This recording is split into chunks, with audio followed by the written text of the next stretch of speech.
everything can have value. It may not be the dollar value, but it can have value of some sort. And that's how we always try to think about a decision. Like, okay, is this decision I'm going to make going to help bring dollars in the door now? Or is it going to put me one step closer to that bigger vision that I have? And sometimes you have to look really hard and think, how can I use this opportunity to get to that bigger vision? Welcome back to the Eric Ries Show. Today, something a little different. I'm talking to two founders today, Dr. Brent Ridge and Josh Kilmer-Purcell. They're the co-founders of a skincare company called Beekman 1802. Brent built a career healing people as a physician, while Josh had a career as a writer and a marketer. But together, they turned a small farm in Sharon Springs, New York, into a multi-hundred-million-dollar skin health company that sold everywhere from QVC to Ulta. Their story is kind of wild. After the global recession forced them out of their high-flying Manhattan life, they went to live on their farm in upstate New York. Their business story started with a letter from a neighbor about 80 homeless goats and a need to find a home for them. Agreeing to house the goats on their farm, the next step was this Google search. What can you make with goat milk? That unlikely beginning became Beekman 1802, built around two core ingredients, goat milk and kindness. In this conversation, you're going to hear how these founders bootstrapped for a decade without outside funding, cracked the luxury market by cold calling Fifth Avenue buyers, and scaled this incredible business with the help of their own neighbors, literally wrapping tens of thousands of bars of soap in their kitchen. We also talk about what they learned from the time they won The Amazing Race, yes, the reality show, which they used to pay off their $1 million farm mortgage. And while they believe kindness, not niceness, is the real operating system of their business, it's a candid, inspiring look at resilience, purpose, and building a company where values aren't just words on a wall. They're the product itself. I hope you'll enjoy this conversation with the founders of Beekman 1802. All right, guys, thank you very much for coming on and sharing your story. I appreciate it. Thank you for having us. Happy to be here. So yeah, I think for a lot of people, this will be, not the typical startup story that they're used to hearing. And so I think it's utterly fascinating. So maybe talk a little bit about where the company is now, what it does, and then we'll kind of rewind the tape to see how you got there. Absolutely. Yeah, we definitely do not have a typical founding story, that's for sure. But Beekman 1802 we call ourselves a skin health company. We are in the beauty category, and we always say we have two key ingredients in everything we make, goat milk and kindness. And the goats were the very first story of our beginnings. But we started, we were just two New York City guys. Brent was a physician. I was a writer, and I worked in advertising for many years. And we were driving in upstate New York many years ago, and it's 2006.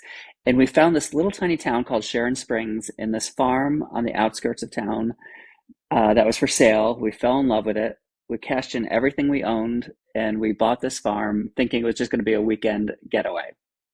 And then we got a letter in our mailbox shortly after we bought it from a neighboring farmer. His name was Farmer John, and he was losing his farm, and he had nowhere to bring his goats. He had 80 goats. So he said, you got an empty barn? Can I bring my goats? We said, sure. So again, still just going to be a weekend place with goats to pet on the weekends. And then the big recession of 2008 hit, and both Brent and I lost our jobs in the city. And we literally Googled, what can we make with goat milk? And that was how we started our company. It was a pure act of desperation.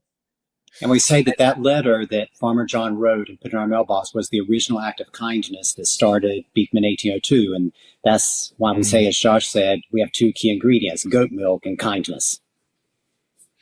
Okay, and what can you make with goat milk? Well, we started out making the bars of goat milk soap, and it was a very cottage industry. This was 16 years ago. So we started making the bars of soap around our dining room table. Our neighbors in our little village came over and helped us wrap the bars of soap.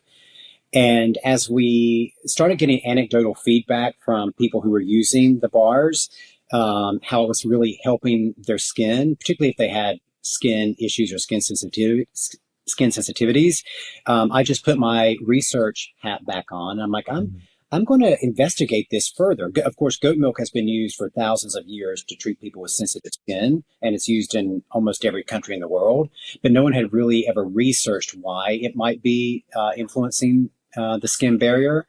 And so that's what we spent 16 years researching, looking at how the nutrients in goat milk impact the microbiome of the skin and therefore help Mhm. control inflammation on the surface of the skin. But it all started with that original act of kindness, and all we had was goat milk and Google.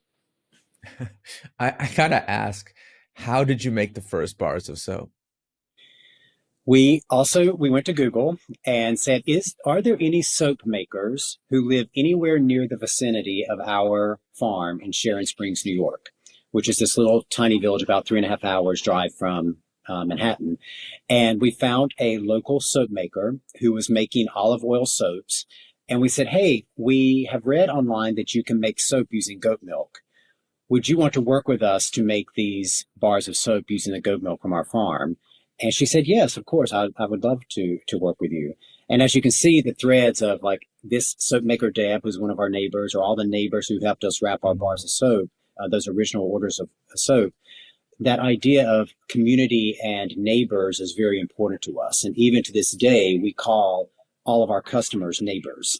When people see us in the airport, they don't say, oh, there's the Beekman guys. They're like, the first thing we'll hear people shout is, hi, neighbor.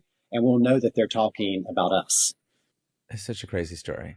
Um, because I guess, today the company is, such a big company and such a success. And first of all, congratulations. Like Thank you. what a cool origin story. And I love that you choose to emphasize the acts of kindness and chose to make that part of the company's ethos, which I hope we'll talk more about. But I think it's kind of hard when people hear these stories to like understand, okay, there's like you're sitting around your kitchen table making soap. And I can follow the story so far. And then boom, next thing you know, it's $100 million a year business. Yeah. And like, Mm-hmm. there's like this, if there was a movie of this, there'd be like a photo montage, and it would be short. It would be like you shake some hands, pet the goats, there'd be a few things sold at the farmer's market. And then next thing you know, we hard cut to the corporate headquarters with all this success. And because the day-to-day reality of scaling a company like this, like for a lot of people, is just too boring to be in the movie. Mm-hmm. And yet I wonder if you'd be willing to talk about it. Like, so at what point did you know, like, okay, this is going to go from more than like our kitchen table hobby to we're really onto something? Yeah, well, of course, we don't think any parts of the entrepreneurial journey are boring, having lived through it. Well, exactly. But we were also very strategic in how we grew the company. First off, we had always said from the very beginning we never wanted to take outside funding because the business was born out of the recession, which came about because of these improprieties of the financial system. And so we were just very wary, and we're like, no, we don't want to create a business just by fundraising. And so that was kind of the first objective we had to do. How do we bootstrap this company? And that's what we did for the first 10 years of the company. But then we also had significant experience in working in media in New York City. Josh was in advertising. I had worked at Martha Stewart. And so we said, okay, where can we take this product, which is a very artisanal, handmade, specialty product? This was back to the original bars of soap. And where can it stand out? Like, where can you not find this type of product? Right. And at the time, you could find, goat milk bars of soap in farmers markets and, crafty type stores, cottage industries. But we said, you don't really find it in the luxury sector. And so I said, let's try to crack into the luxury sector, and so that we can be differentiated among all the other products in the store. And so I loaded up our truck with the bars of soap, and I went down to New York City, Fifth Avenue, where all the luxury department stores are. And I basically cold called on all the beauty buyers in all of the luxury department stores. And only one of them would give me a shot. And they were not an immediate yes. They said, you know what, this is kind of a new idea. We will give you this 3x3 table on our main floor during the holiday season. And if you will come here and stand there and sell your product by hand as people pass by, we'll get a gauge of whether our customer is going to respond to it or not. Hmm. And so, as Josh said, desperation is our best motivation at this point in time. And we're like, we'll take any opportunity. And so I said yes. And so for the next 8 weeks, I would get up every morning, like 4:30 in the morning, drive the 4 hours down into Manhattan, set up on this table at Henry Bendel on Fifth Avenue, stay there for the 10 hours that the store was open, get in the truck, drive all the way back to the farm the 4 hours, get like 2 hours of sleep, do the same, Mhm. same thing. Did it for every day for 8 weeks. And a couple of things happened out of that. One, the beauty editor from Vanity Fair magazine just was passing through the store Walk doing her by. holiday shopping. She heard me making my sales pitch, as people coming by. I was basically hawking this product. And she's like, this is such a good story. I'm going to do an article about you on Vanity Fair. And she did. And then the second thing that happened was that the beauty buyer for a chain of stores called Anthropology Mhm. um, came by just kind of scouting, because Henry Bendel was one of those stores where people came to discover the new things. And so she came in, she heard the story. A few weeks later, I got a call from them saying, oh, we love what you're doing. We want to bring you into Anthropology. And that became our first national account. And that's really what put us on the map. Well, first of all, I love how Brent said it was very strategic because I don't remember it that way at all. So if you had a strategy, I would have appreciated knowing it uh, before we started it. Well, Because no, but now that we've written a book on entrepreneurship, everying that we did was a oh, strategy. oh, well, it was Has to be. smart. Has to I be. Yeah. see. No, but so um, yes, in hindsight, I think we can say, it was very strategic. But I think one of the things that we intuitively knew to do was to say yes to pretty much every opportunity that came Hmm. across the threshold, unless it was something that couldn't scale or that wouldn't help us scale. That was a limitation on what we were doing. So, for instance, a lot of small artisanal companies start selling in, farmers markets or small markets. But we realized early on that if you go that route, you're limited by the amount of hours you can sit behind a table on the weekend, and you're not going to scale. So we have done everything from sell pasta sauce to give speaking tours in those early years, anything to make money. But whatever it was, it couldn't limit the scalability of what we were trying to do. So that's really interesting because that's actually the question I was going to ask you. I was just coaching an entrepreneur yesterday, just a few days ago, and they were really stuck because they had this like big vision of what they wanted to accomplish with their product. The equivalent for you of nationwide distribution, but they are already having really strong success with these other accounts that were kind of coming to them and asking them to use the product. And they kind of couldn't bring themselves to say yes to anything. They were totally stuck because every time they would talk to someone, they were like, well, I don't know if I can really scale. So I only want to take opportunities that I know I can do. So they're only willing to say yes to small stuff. But then the small stuff's not aligned with their vision, so they can't say yes to that either. And so they're kind of Mm, talking themselves out of one opportunity after another, mm. instead of being, as you said, able to differentiate between those opportunities that are small enough that you can do them, but that have the larger potential to scale. And I wonder, did you ever have a worry when you started to go, like when you first went down to the department store, when you were first talking to these national chains, like that you would get ahead of yourself and you wouldn't be able to scale to meet them? And especially if you've had this commitment not to raise money, Oh, well, I we think did. that's very stressful for people. Yeah. The answer to that question is yes. Even with this anthropology order, which was an order for 52,000 bars of soap, Oh my God. it was for a big holiday promotion they were going to do. We had about 8 months to get the order together. Yeah. And as we got down to like the last 4 weeks before the order had to ship out, I was still hand wrapping the bars of soap, at the table. And we So you had hand wrap not, 52,000 bars of soap? we were, that was, and of course, that's why Anthropology loved it, because it was so artisanal and so well done. Like, it came from Martha. That's So so every great. Oh detail was man. thought of. And Josh, and when we agreed to do the deal with Anthropology, so, we so wanted to get a national account and thought that was so necessary that we didn't feel like we could negotiate for ourselves. So when they Hmm. came back with a price, we just said yes.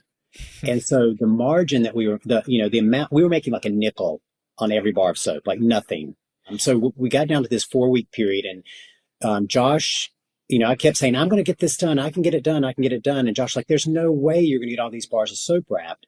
And, So I'm a scientist. I like data, right? And Josh yeah. knows this. So I literally sat in the other room and watched him and timed him wrapping bars of soap. Mm-hmm. And I said, look, if you wrap 24/7 up until the ship date, you're not going to be done.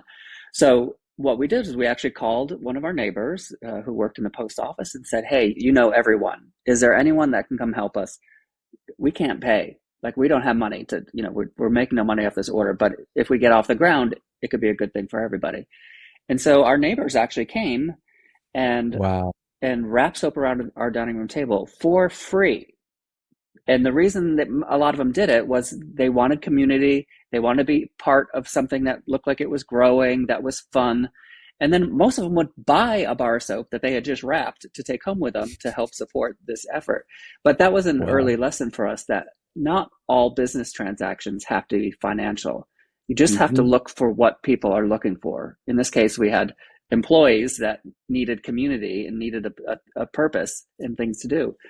And to your point about what do you say yes to if you don't have resources, and if you have sales, if you have a guaranteed opportunity to make money, you will be able to find the money to invest to make that money.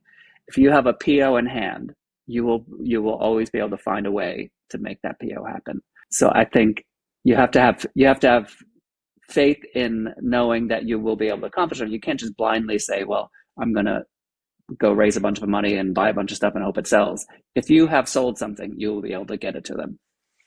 And I think, to the point you were trying to make about the entrepreneur that you were talking to, I think it is a matter of mindset. And every opportunity is not going to have a monetary value that you can put an actual figure on, like, I'm going to make this much money from this decision. But everything can have value. It may not be the dollar value, but it can have value of some sort. And that's how we always try to think about a decision. Like, okay, is this decision I'm going to make going to help bring dollars in the door now? Or is it going to put me one step closer to that bigger vision that I have? Mm-hmm. And sometimes you have to look really hard and think, how can I use this opportunity to get to that bigger vision? It's not always readily apparent. And I think that's what all entrepreneurs have to do, is look at every opportunity. And even if you're prone to saying yes to everything, or in this entrepreneur's case, saying no to everything, really take a hard look and say, okay, what is the opportunity here, and what value can I extract from this opportunity? Because there's always value to be extracted from every opportunity. That is really interesting, because when I try to teach this is an art, it's not something you can just make into a formula, but the entrepreneurs have honed this sense of how to maximize positive externalities, to use the economics phrase, right? To just like not be so rigidly worried about what shows up on your balance sheet, so long as you're creating net new value in the world. And in these interviews, it comes up all over and over and over again. People who have tackled these much harder problems by making really principled decisions, by standing for something in the world, and not taking the easy path. There, like, then creates all this. All these advantages. It's like a magnetic attraction, and people want to be part of what you're doing. And your story with the neighbors is just a perfect illustration of that. Like, people are willing to come and do this menial work with you for free.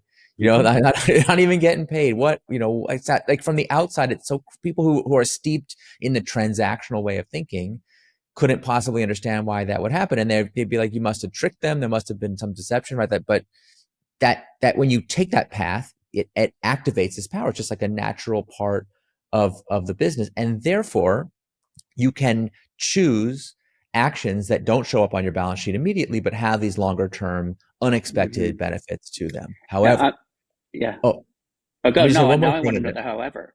Yeah, he had a semicolon in there, Leslie. Well, no, this is really what I want to get your take on. When I tell this to entrepreneurs who are in the field, like building a business right now, a very common fear that I hear, people are like, oh no, as soon as you open that can of worms, now you're saying I have to say yes to everything. And anyone in my company can justify any stupid thing by saying, like, well, sure, it doesn't show up on the balance sheet today, but it will be beneficial in the future. We should give our product away for free for no reason, and all kinds of stuff. And it's really interesting, because in the history of business, there are many, many, many situations where people gave their product away for free, and it wound up being the greatest thing they ever did. but we don't sing epic songs about the people who gave their product away for free and then went out of business. Right. Right. So we have this kind of selection bias from the times that it worked. Did you ever have that fear? Like, wherever moments as this was growing where you're like, oh, we got to be more of a quote unquote real business, or, did you worry about that? And what guidance would you give people about how to tell the difference between this kind of positive externality choice, the harder is easier choice, and just kind of randomly doing stuff because it sounds good? To your point, it is there is an intuition involved in, if I do this, is it going to benefit me somewhere down the road? And to your point, everyone's asking for a free product. Is that going to, am I going to get an ROI on that? So there is an intuition, like, well, this person seems really connected, I think it could relate to something. There is an intuition, but I think our main belief was, and Brent and our personal belief, is that if you are kind more often than not, good things will happen to you. And that sounds very woo-woo, but it has served us well. And I think that goodwill is probably one of the most valuable resources you can have personally or for your company. Totally. So building goodwill, you can't build goodwill at the sacrifice of the rest of your resources. But if you can build goodwill, that will tip you over into the balance of more good things happening to you than bad things happening to you. Yeah, and I think everything, everything is transactional, but you have to find out what the person that you're transacting with actually needs. And, in the case of the story we were just telling with the wrapping of bars of soap, well, yes, there were probably plenty of people in our village who didn't have a hunger for communion or community. And guess what? They just didn't come wrap soap. But there were enough of people who did. And you just have to find out what the people that you're negotiating with or contracting with, what is their true unmet need and desire. And the kindness aspect of it comes into, how am I going to meet that for them? And then by virtue of me meeting that need or desire for them, they're going to want to help me in meeting my goals as well. But understanding what people need or want or desire is very, very important in every negotiation or transaction. I know there's some people listening that just like, you got to ask them. So have there been times when you feel like you extended kindness to someone and it wasn't reciprocated in a business context, or where someone tried to take advantage of you because of your willingness to kind of do that unilaterally? Yeah. I mean, I can think of bad contracts that we've signed. And I think the issue is, if you're trying to go for 100% success rate of doing the right thing and hoping the right thing will come back to you, that's impossible. But if you just go on balance and say, if I try to build my goodwill inventory, actively over time, you'll build it by giving that goodwill. So, I mean, yes, I think we can think like our very first television retail contract was one of those bad in perpetuity contracts, and they did everything they could to hold us to it, and we had to find a loophole to get us out of it that we would not have normally exercised, but we felt like we had given them enough goodwill, and the balance had tipped enough in their favor that we were at that point allowed to bring some back to us. Now, and actually, it's a very good point, because you can be virtuous as much as you want to and as much as you should, but you also have to have the skill that if someone is trying to take advantage of you, you can take advantage of them. Or not the skill, the person. So Brent and I, we always knew that we can be pushovers. We're not great negotiators, so we've always made certain to have good negotiators within the company. To balance it out. Yeah. Yeah. But I appreciate the emphasis on the figuring it out part. We had Matthew Prince on here in a previous episode, and he was telling this story about a time that they had to give their most valuable product away for free. And when they're, just because it was in line with their mission for no other reason. And it wasn't easy to do because they couldn't afford it. It was like a very expensive thing they're giving away for free. So they really worked incredibly hard for, I think he even said, for weeks or even months to drive the cost down such that it would be sustainable to do it.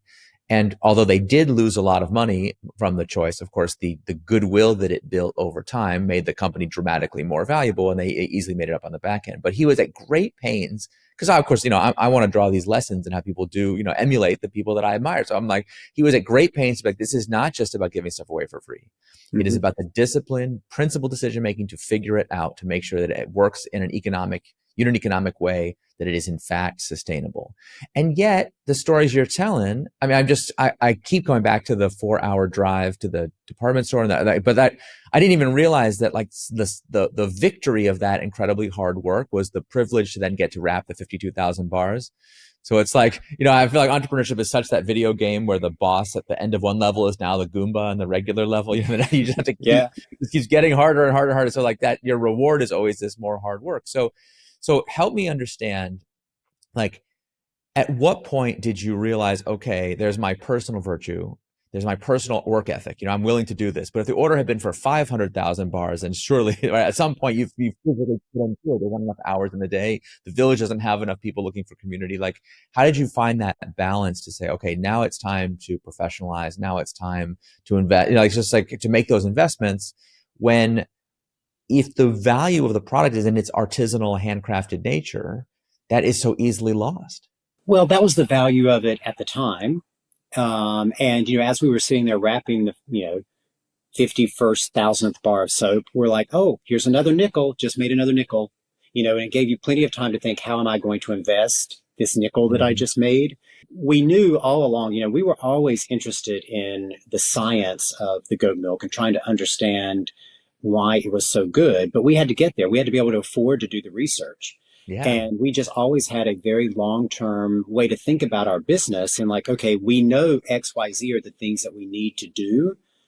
How do we get the resources to do those things? And at first it was, making a nickel off every bar of soap. And then as Josh said, everything that we could do to bring money into the company to fund the research that we needed to do, we did. So we did a blog about cooking from the ingredients on the farm. And then we wrote a cookbook.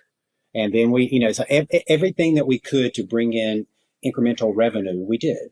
But we were investing back in the company. But you actually, it brings up an interesting point in the scalability of in the history of our scaling. And the value was not in the hand wrap bar of soap. The value was in the hand wrapping of it. The value was in the neighbors. As we said, we call all of our customers neighbors because our neighbors helped us at the beginning. And because of it, and this was a fear of ours as we grew, how would we go from, hand wrap bars of soap to Anthropology, to Target, to QVC, and, and keep the value. By calling all of our customers neighbors, they felt like they were part of a team. They were part of the neighborhood. They called themselves neighbors. They started communicating with each other. So they saw our success as we scaled, their success. So all of a sudden we weren't sellouts. We were achieving, we were achieving their dreams at the same time. And of course we were always true to our principles throughout the whole, throughout it. So that's where the value was. It was in the community and the neighbors. So we've been talking about your ethos. You have this ethos of kindness, of community. That sounds like your personal character. You obviously both have an affinity for that. That was what brought you to the place in the first place. You left the city life to do this for a reason, even if you couldn't articulate it at the time. You obviously didn't know what it was going to be, but it had to do with your, something that was very personal to you, your own personal principle. But when we say that a corporation has an ethos, that is something very different, because first of all, corporations are immortal and the people that run them are mortal. So there's already this like time horizon mismatch, but also a corporation is a collaboration of many, many people who all bring their own ideas and their own traumas and their own experiences from before. So talk about how you were able to to go from your personal ethos into a corporate ethos. Like, it's one thing for you to value kindness, but what does it mean for a corporation to value kindness? How have you managed that? Well, we make sure that kindness is woven into every single thing that we do. So no matter how a customer approaches, a neighbor approaches the brand for the first time, they understand that it's a brand about kindness. Now, when we first started the company, for the first, I would say 5 or 6 years, there were, the two of us and so Maker Deb, and then we went to 5 employees and 7. It was very slow growth. And so all of those original employees were very involved in the formation of the company. They understood the idea of neighbors and kindness. That was very easy. And then as we started to grow, it was really important as we added like employee number 10, employee number 20, and some of them were living, a little bit further away. Yeah, it's We very always different. had them come back to the farm so that they understood the origin of life on the farm. Our retail shop is called the Kindness Shop. So people immediately understand, okay, this is a company about kindness. And when you look at the ingredient deck on any of our products, kindness is actually listed in the Inky list on the product. So there's never any question that this is a company about kindness. And of course, now at this point, as we grew, people come to us because they want to work at a company that is about kindness. So we self-select employees. Yeah. But as we grew, we knew that we had to think about this in terms of longevity and how could we build a legacy company that would exist beyond us, because what would happen if we had 200 employees and then we're no longer there? Does that still hold true? Right. And so early on in the company, as we got to like employee number 20, and people were less connected to the farm itself, we said, okay, let's create a curriculum that is about kindness. And so we were looking at the Ritz-Carlton, how they have their hospitality curriculum. And we're like, Absolutely. let's do the same thing for Beekman, but on kindness. Why kindness is important? What is the science behind kindness? Why is this related to people's overall health and well-being? And we created this curriculum that was originally just meant for our employee onboarding. So as new employees were hired, they had to go through this curriculum with our HR. And it became so popular among our employees that we said, you know what? This could actually be a consumer-facing product. And so then we created this curriculum, and people would come from all over the country to Little Sharon Springs to spend the day immersed in not only the origin of Beekman, but in this idea of I'm going to leave this little town a more kind version of myself. And so it just kept growing and growing and growing like that. And now our neighbors, our customers, yes, they come to us because we are kind to skin, but they see themselves as spreading kindness. Anytime they talk about Beekman, they're not talking about a product first. They're talking about kindness. And those people that come for the kindness curriculums, they're the same people that came to our table to wrap the bar soaps. They're coming for that same reason. And I believe that people working in advertising for so many years before, I believe that the very best brands are organizations, are clubs, are religions, are cults that you want to join. They're not products you want to buy. So from Apple to Disney, it doesn't really matter what they're selling. It's a psychographic of people that want to belong to that brand. And so I think we've always known that.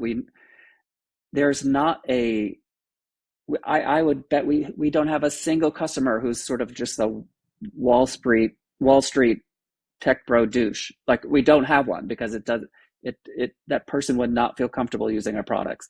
We have been surprised that, that people who are Wall Street tech bros, they're Wall Street tech bros who aspire to be kinder, like who want to belong to our group. Well, that's what's so beautiful about it, is it's not about people's outward appearance, but what their most deep inner longing is. And it's, to me, one of the beautiful things about a capitalistic system, for all its flaws, is like it is able to create products and opportunities for belonging that reflect the true diversity of human preferences.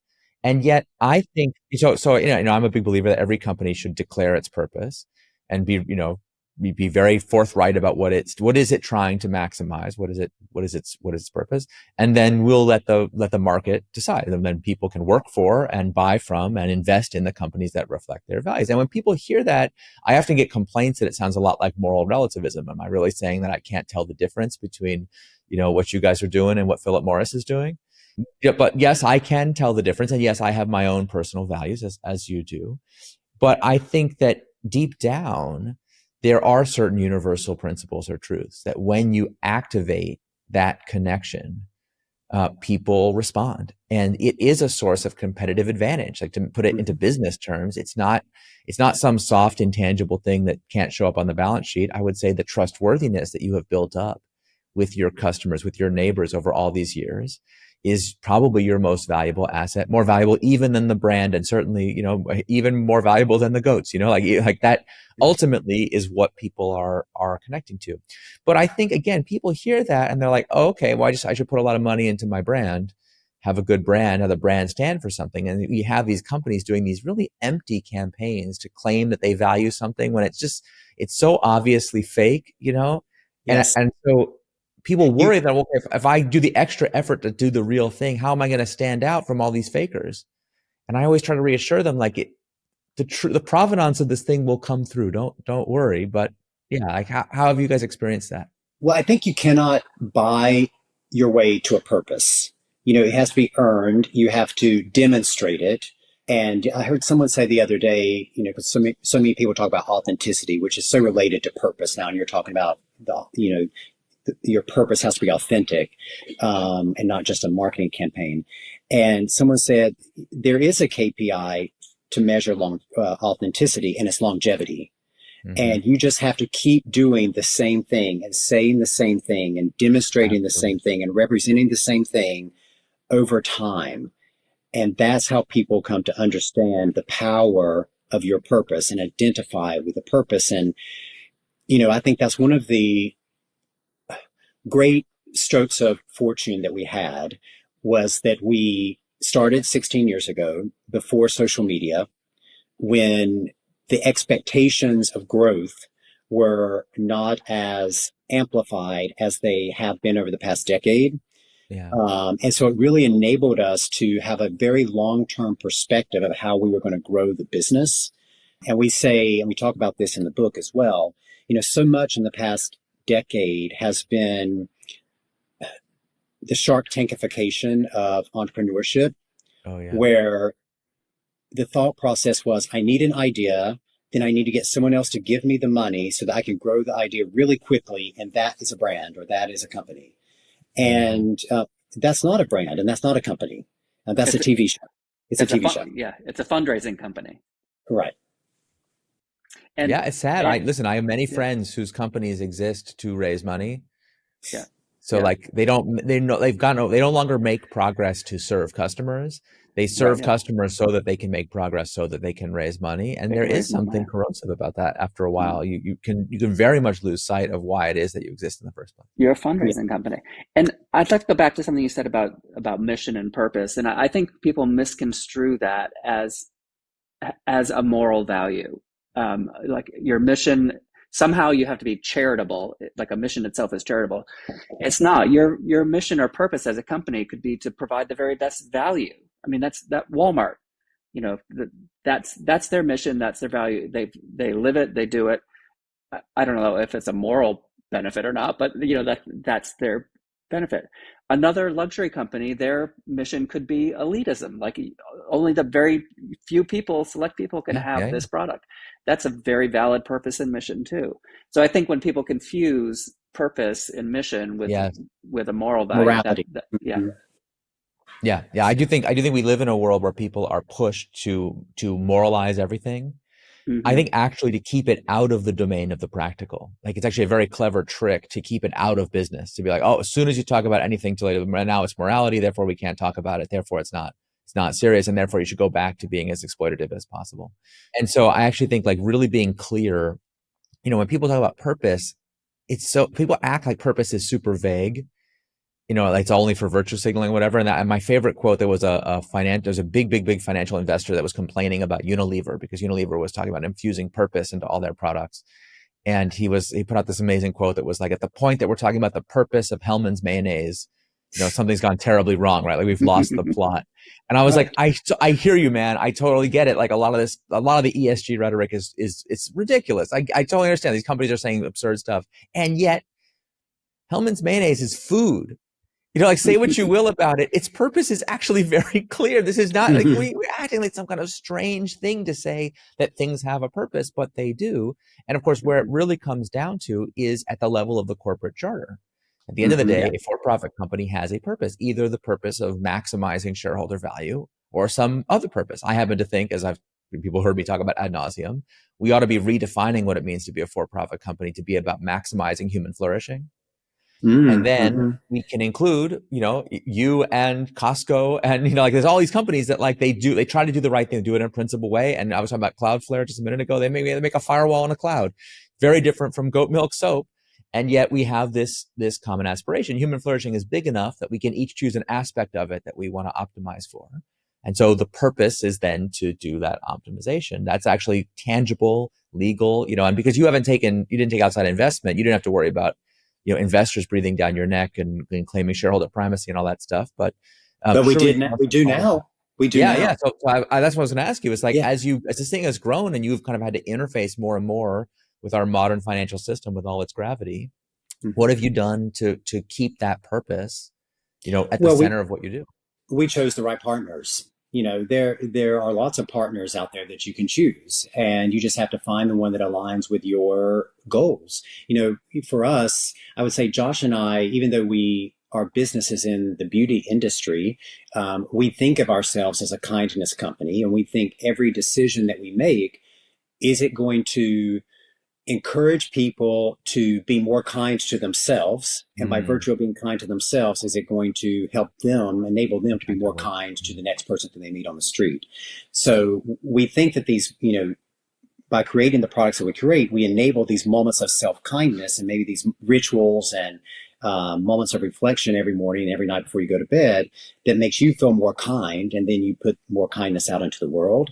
And so that's really how we think about growing our business. And that differentiates us in the beauty industry, because so much of the beauty industry is built on fear mongering, like, oh, you look old, or you look overweight, or whatever. And that's how the product is sold, based on fear and judgment. And we are very differentiated. We don't talk about that. Like, we talk about, we are moments of kindness for yourself. And we found an investment partner who believed that was a clear differentiation.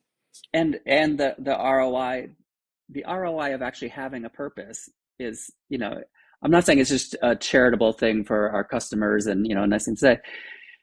Everybody knows that if you're planning an exit, if you're hoping for a strategic acquisition, one of the things that's most valuable about a company is having a clear and defined mission and purpose. So if you are putting effort into that, the ROI is simply, it adds value to your company.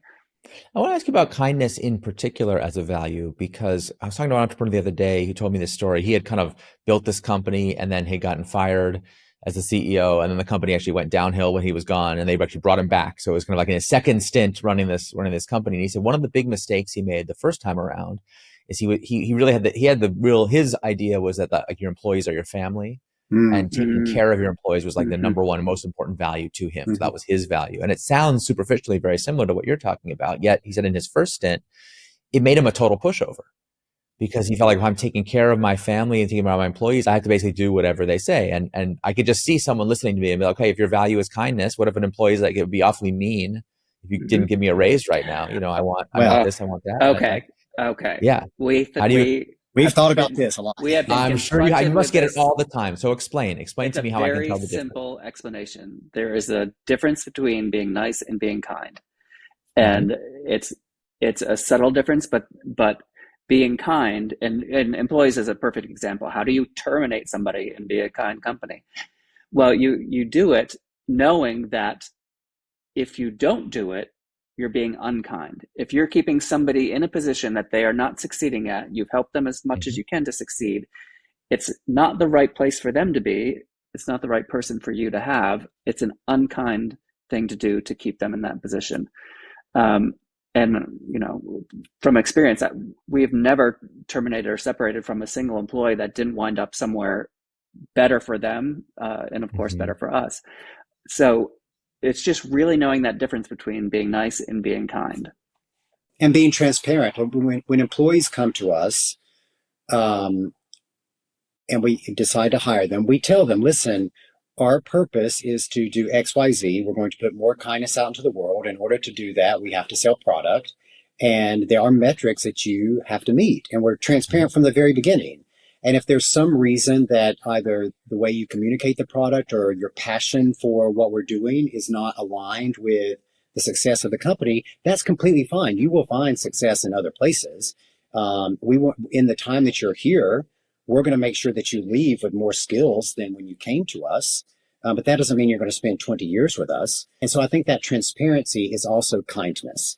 And all of our employees expect when we have, quarterly reviews, you're going to get kindness. And kindness is making you a better person, a better employee with stronger skills because of the time that you have spent and that you've committed to the company. Yeah. And being committed to the truth is also kind, because Yes, lying and deception is actually the ultimate cruelty. And so telling someone they're doing a great job when they're really not is not kind. Our favorite, the best example is always if you're in a business meeting and you're eating lunch and somebody has salad in their teeth, the nice thing to do is to ignore it. The kind thing to do is to point it out. And so there really is a concrete difference. Yeah, that's a very clear example. I got to ask you about The Amazing Race. Yeah. Because somehow we managed to tell this whole story without The Amazing Race. That's just, what was that experience like? Well, it was terrible, of course. Right up until the point we won, then it was pretty great. But and so The Amazing Race, we got the opportunity to run The Amazing Race, and our immediate response was no. I don't think that that's right for us, because we knew reality TV. We knew that the likelihood of two middle-aged gay guys competing successfully on The Amazing Race was not high. Right. And so first we're like, no, we'll just keep our nose down and keep doing what we're doing. What was the stage of the company at this time? What's that? What was the stage that the company was at then? We were still growing, but what was really holding us back at that point was that we had this original $1 million mortgage on the farm. Mm-hmm. So as much as the company was growing, we couldn't get out from underneath the mortgage to really invest our time and resources into the research that needed to go into the company. And so that was part of the decision making of running The Amazing Race, because of course, $1 million mortgage, the price for The Amazing Race is $1 million. And even though we went into it thinking, okay, we're not going to win, but going back to how we started this discussion, there's value in every decision. So even though we went in thinking, okay, we're not going to win the $1 million, but what value can we extract from it? So we went in saying, okay, in any season of The Amazing Race, no one is going to tune in after the halfway point, right? Because it's a competition and you're not going to be invested to see who the winner is if you weren't there from the beginning. No one knew was going to turn in. Yeah. Right. No new viewer was going to tune in. And so we said, all we have to do is make it halfway, because then we have maximized the potential brand exposure to Beekman.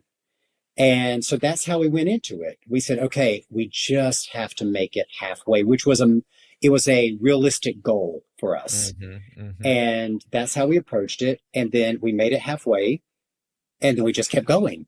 And then we ultimately ended up winning. And I think there are two lessons in there. One, set realistic goals for yourself, maybe even goals that are more achievable than you actually need them to be, so that you can achieve them. And that helps your mindset. That's very, very important to keep going, is that mindset. And then the second really critical thing is you don't have to win every single leg of the race. You don't have to win on every single negotiation or every single step of the growth of your company. You just have to hang on until the end. And if you hang on until the end, you can be a winner.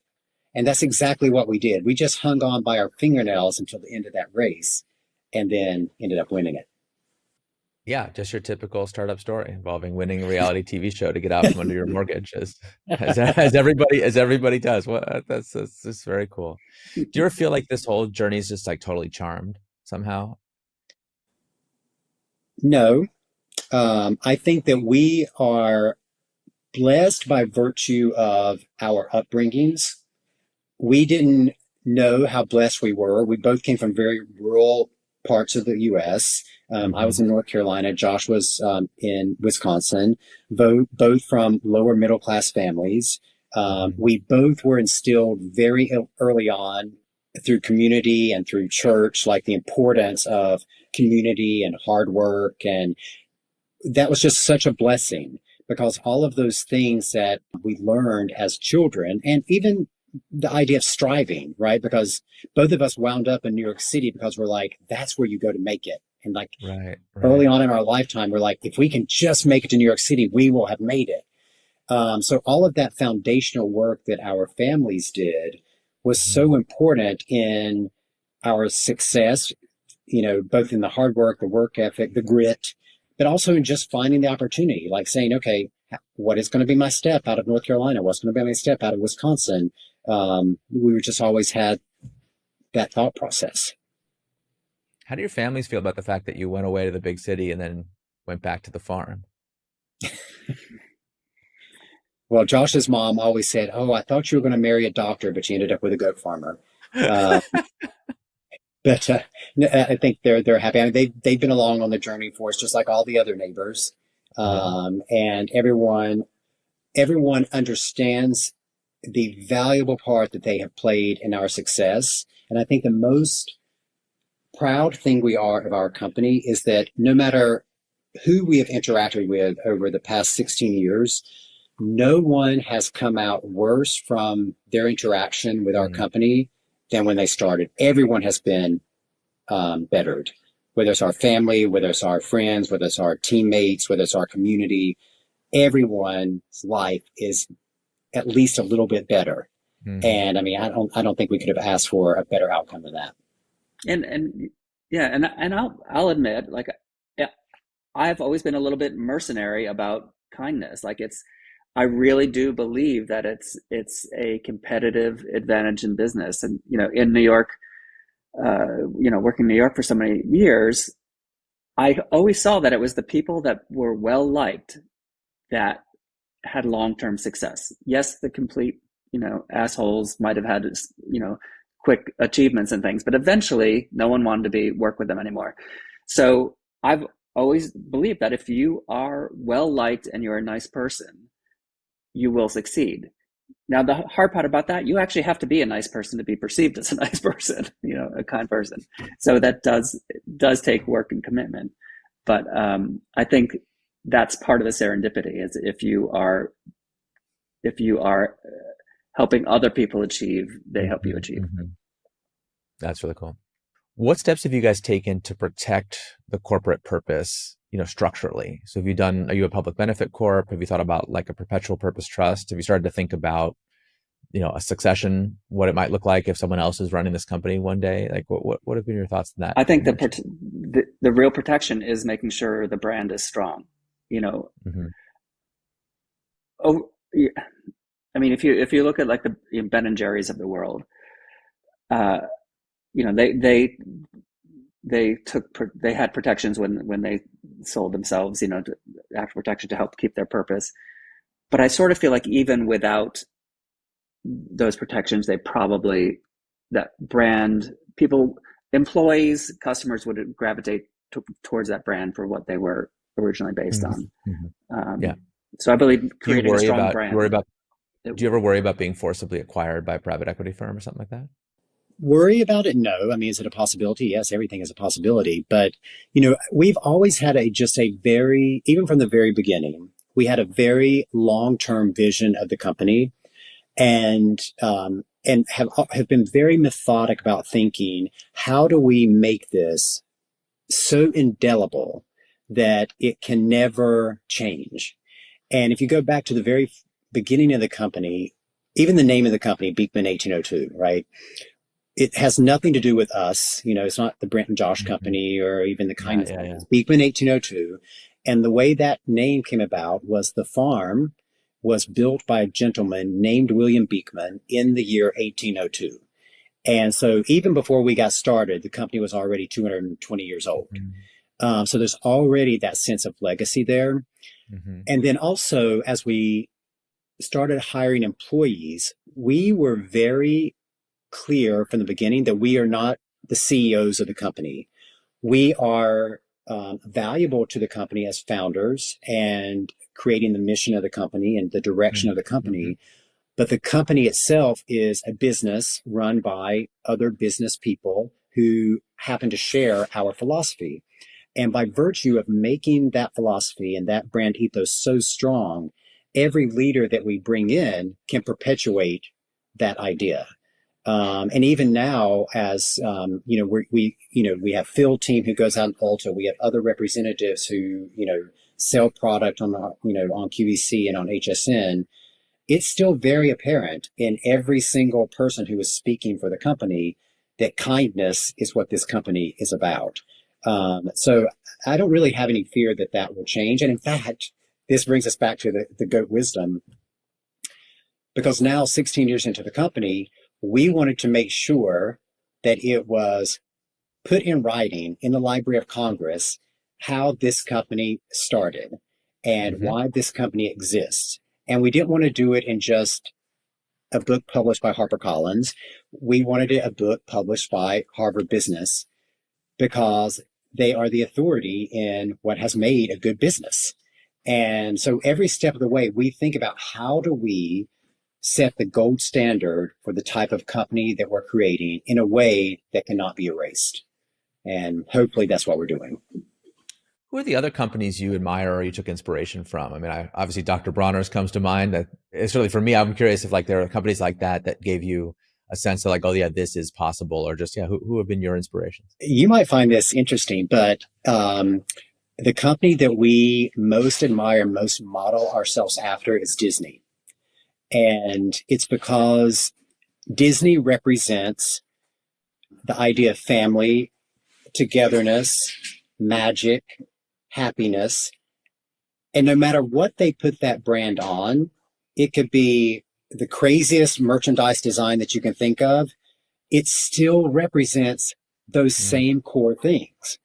And so when we talk about kindness, whatever we develop, we want that same thing. And it could be a media property, it could be, skincare, it could be a fashion, whatever.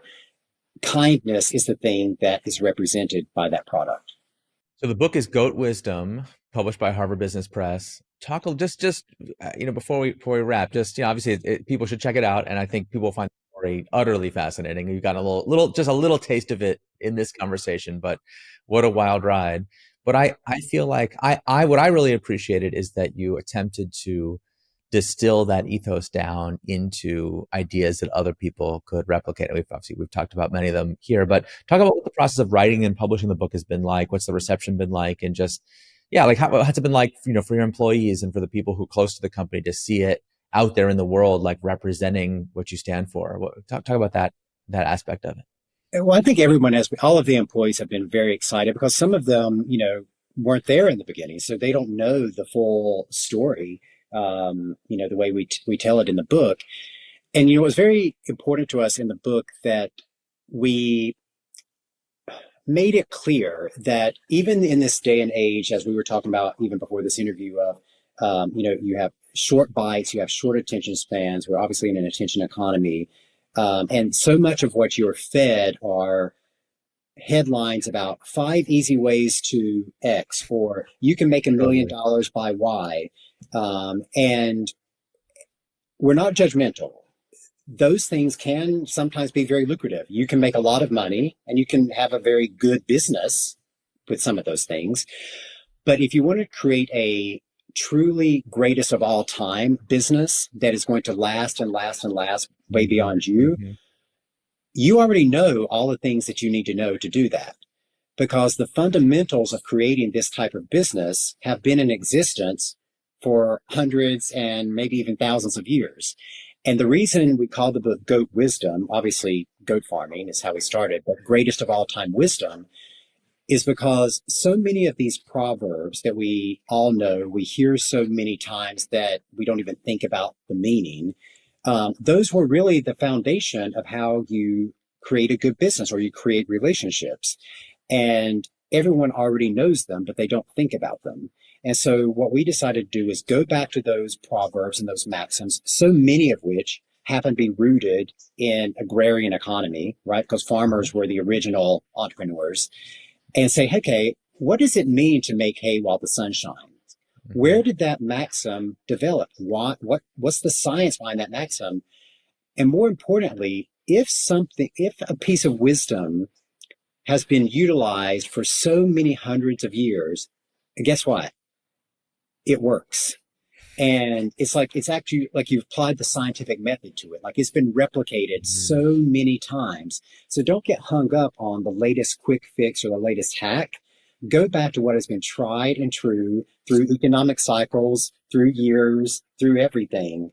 And that's how you're going to create a great business. And particularly for us, we speak to small businesses and people who have a dream for a Main Street business that contributes to the community. And we think there's we wanted to speak to that class of entrepreneurial, wannabes that aren't getting the only message they're getting from entrepreneurial publishing or business publishing are sort of the, fail fast, blow stuff up, gamble it all, take big risks, the Elon Musk sort of vibe of how to become a billionaire.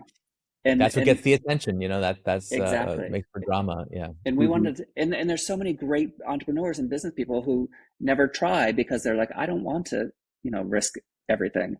And we always say every entrepreneur wants to shoot for the moon, but there's two ways to get there. You can either build a rocket or build a ladder.